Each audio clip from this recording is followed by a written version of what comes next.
What's up, everybody? Welcome back to a special episode of Double Barrel Podcast, Single Barrel Blast. As always, my name is Chris. I've already gone ahead and done the pour. I haven't tried it. We're doing a fresh crack special here. This week's been kind of a rough week for us here at Double Barrel Podcast. I do construction, and we found out on Tuesday that our superintendent, my boss, had turned in his 2 weeks, and well, his last day was yesterday, Friday. He moved on to pursue a different, what he believes is a better opportunity, which is great.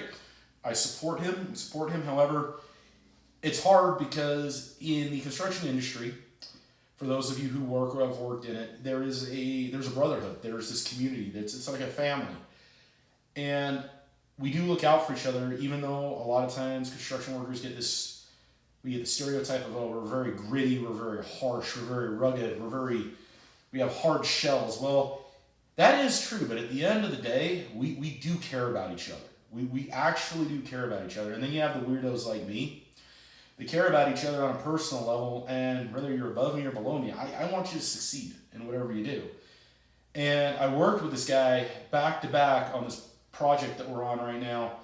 It's had some challenges. It's had a lot of challenges, and him and I we've been able to get through them. We've been able to stay strong and hang in there. Well, you don't work back to back together and put in the time and the effort and the hours we put in and the blood, sweat, and tears on and stress and not form some kind of a bond, some kind of like a brothers in arms connection.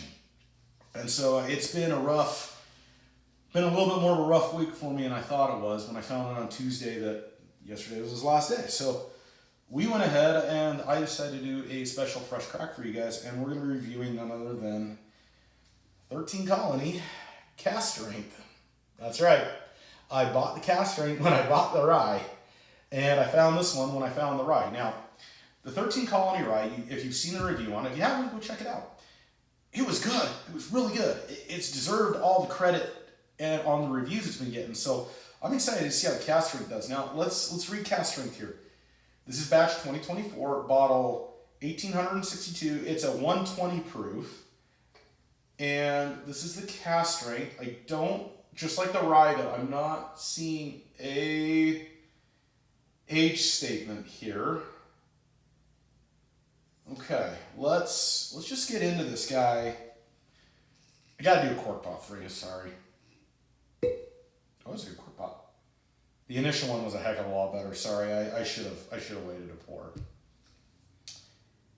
Let's go in.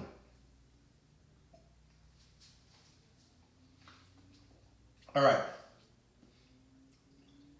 A lot of oak. It's like up front there, I got a little bit of like a candy cinnamon note, but the oak took over. But it's not a bad oak. It's kind of like a caramel oak.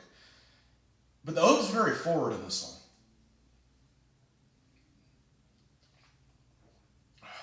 one. Okay, here's what's weird about this one. And I like this. Ooh, got some good vanilla that rolled off the tongue there with the oak. That was good. On the nose, it's harsh. This has got a harsh nose. And when I say harsh, I do mean very spicy, almost unnosable spicy. However, though, this is one of those few times where I'm very grateful the nose doesn't anywhere near transfer to the palate.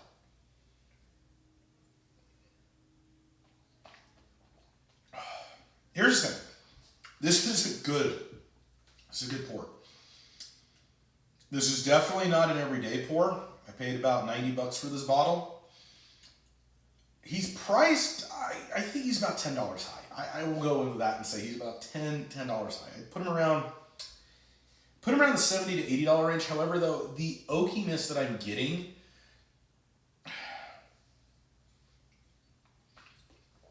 okay, here's the thing. This is a bottle that you don't mix with anything. This is a very powerful, is the word I'm going to use. It's a very powerful drink. Because the oak and vanilla notes, they come full circle. They really do. The spice notes are there. They're not beginner or intermediate. There's definitely some waves of spice going on in there, but they're not so powerful or so overwhelming where they don't make it enjoyable. This is a good drink. This is, he's definitely not a summer drink. This is definitely more of a fall, winter guy. However, though, good depth, good flavor. I'm actually curious to see what happens on a second take here.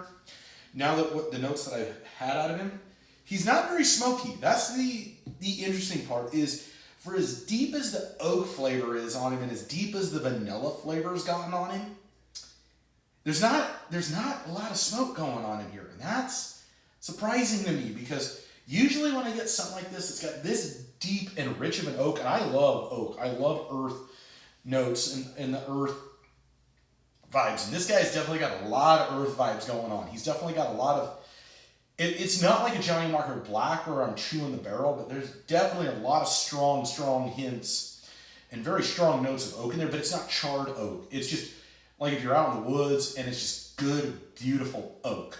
That's what it's like. It's like smelling the staves, like the virgin oak staves. They're just very strong here, which I do like. But then the vanilla is good because the more I drank it, the more the vanilla mixed in with the oak, but the caramel was up front. So that's different for me because usually caramel mixes with the oak, the vanilla doesn't mix with the oak unless I'm doing like a double oak and it's a French oak type mix. Then I'll get that. So that's actually really good.